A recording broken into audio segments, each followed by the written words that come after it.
আসসালামু আলাইকুম। অষ্টম শ্রেণীর অ্যানুয়াল অ্যাসেসমেন্ট 2024 বার্ষিক যে তোমাদের সামষ্টিক মূল্যায়ন পরীক্ষা হবে, সে পরীক্ষার ইংলিশ সাবজেক্টের এখানে কতিপয় যে বিষয়গুলো একটা নমুনা প্রশ্ন এখানে দেওয়া আছে। তো নমুনা প্রশ্নে তোমাদের কিছু বইয়ের কোন অংশ পড়তে হবে সেই অংশ তোমাদের দেখাই দেওয়া আছে। তো এখানে আমাদের বইয়ের কোন কোন অংশগুলো আমরা পড়বো সে অংশগুলো আমরা এখানে জেনে নেব।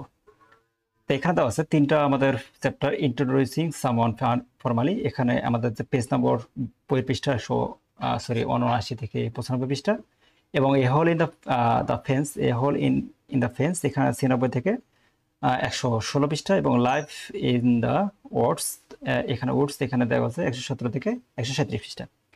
তো এখানে এখানে বলছে যে কন্টেনেন্স আমাদের শিক্ষণগুলো প্রশ্ন হবে এখানে 60%, 30% এবং এখানে 70% হবে। তো কিভাবে ডিস্ট্রিবিউট করা আছে সেই বিষয়গুলো আমরা একটু পড়বো। তো আমাদের এখানে দেখো, আমার এই প্রশ্নের ক্যাটাগরি থাকবে কয়েক ধরনের। কোন ধরনের?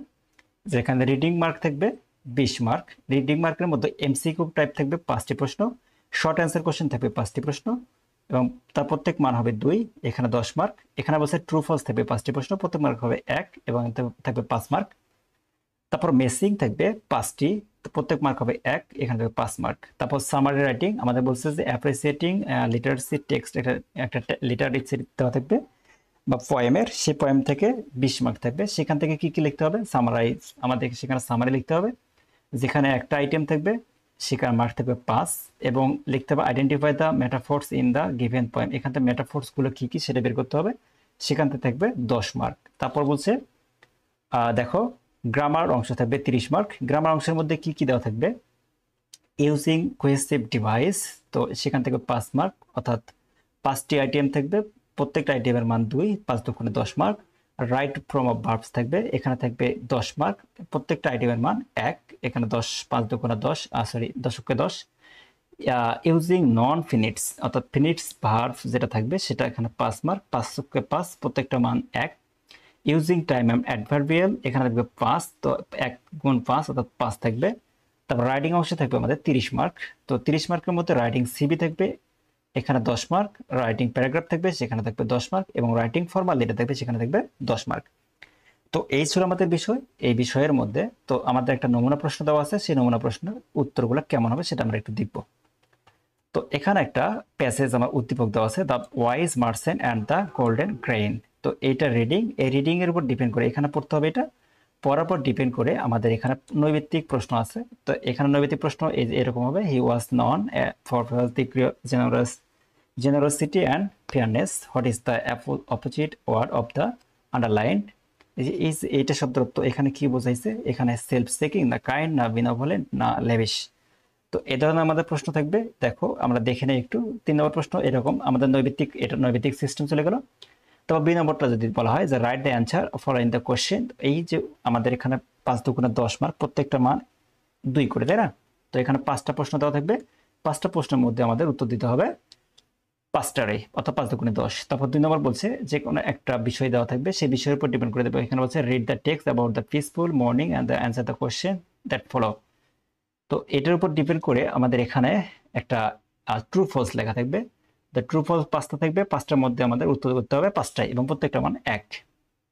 তারপর এটার উপর ডিপেন্ড করে আমাদের কলাম এ কলাম বি দেওয়া থাকবে, অর্থাৎ এই কলামের সাথে এই কলাম কোনটা মিসিং হবে সেটা লিখতে হবে। সি নম্বর বলছে যে সামারি, ওই টেক্সট অনুপাত আমার একটা সামারি থাকবে, সামারির বিষয়গুলো থাকবে যা ফোকাস অন মেইন আইডিয়া। এখানে মেইন আইডিয়া কি সেটা লিখতে হবে। Use of the one word, নিজস্ব ওয়ার্ড লিখতে হবে। কেপ অফ ব্রিফ, অবশ্যই সেটা সংক্ষিপ্ত আকারে।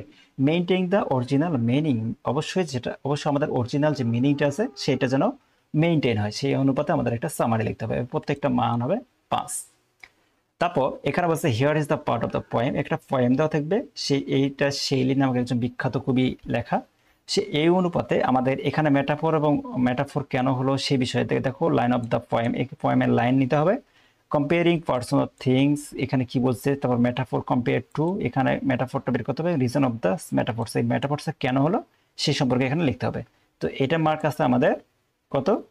এখানে মার্ক আছে প্রত্যেকটা মানের জন্য 2, অর্থাৎ 5 দুগুণা 5টা ঘর আছে, 5 দুগুণা 10 মার্ক আছে। আচ্ছা, এবার আমরা আসি পার্ট বি। এখানে গ্রামাটিক্যাল বিষয়ে 30 মার্ক আছে। তো এখানে read the following passage of the identify for pipes cohesive device and use the text and analyse the purpose of the Using them in the sentence, use the following table below the complete the activity. তো অ্যাক্টিভিটিটা আমাদের কি করতে হবে, cohesive device ব্যবহার করতে হবে, purpose of using এটা ব্যবহারের উদ্দেশ্যটা কি সেটা আমাদের লিখতে হবে। তারপর বলছে সেই অনুপাতে এটা আমাদের মার্ক থাকবে 5 দুগুণা 10। হ্যাঁ, 5টা লিখতে হবে, 5 দুগুণা 10। তারপর বলছে এখান থেকে একটা রাইট ফর্ম ভার্ব, এখানে আমাদের রাইট ফর্ম ভার্ব বলতে এই যে এখানে যে ভার্বগুলো দেওয়া আছে সেটা কোন ফর্মে, সঠিক ফর্মে লিখলে প্রত্যেকটা মানের জন্য 1 অর্থাৎ 10টা দেওয়া থাকবে, তার জন্য 10 মার্ক থাকবে। তারপর আমাদের বলছে 6 নম্বর যে here is the story of the মারিয়া, এটা মারিয়া সম্পর্কে একটা স্টোরি, এবং এখানে জেরান্ড পার্টিসিপল ইনফিনিট, এখানে কোথায় জেরান্ড হবে, কোথায় পার্টিসিপল হবে, কোথায় ইনফিনিট হবে সেই সম্পর্কে বলতে হবে। সেখানে আমাদের প্রত্যেকটার জন্য 1 মার্ক এবং 5টা দেওয়া থাকবে, 5 মার্ক থাকবে। তারপর আমাদের বলছে read the following sentence and identify the adverbials from the write new sentence using the same adverbial for each.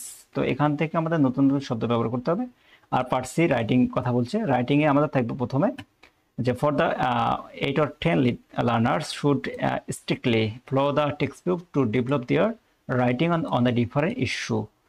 তো এটা আমাদের পড়তে হবে। তারপর বলছে if you think are the suitable of the qualified candidate for this post write a CV. তো এই সম্পর্কে অর্থাৎ প্রথমে আমাদের যে প্রশ্ন থাকবে সেটা হলো 8 নম্বর, সেটা আমরা সিভি লিখবো। সিভিতে অবশ্যই এই বিষয়গুলো আমাদের ইনক্লুড করতে হবে, যে কি কি বিষয়গুলো লাগবে, অবশ্যই সিভিতে বিষয়গুলো ইনক্লুড থাকা লাগবে। তারপর এখানে বলছে যে এখানে আমাদের একটা স্টোরি দেওয়া আছে, কমপ্লিট অ্যাক্টিভিটি। এখানে স্টোরি দেওয়া আছে, এই স্টোরির উপর ডিপেন্ড করে আমাদের লিখতে হবে, কি লিখতে হবে, যেমন write a paragraph the cage of the effects of the early marriage. বাংলাদেশে আমাদের দেশে যে খুব তাড়াতাড়ি যে বিয়ে হয় সেটার ইফেক্টটা কি, প্রতিফলনটা কি, সে সম্পর্কে আমাদের একটা প্যারাগ্রাফ লিখতে হবে।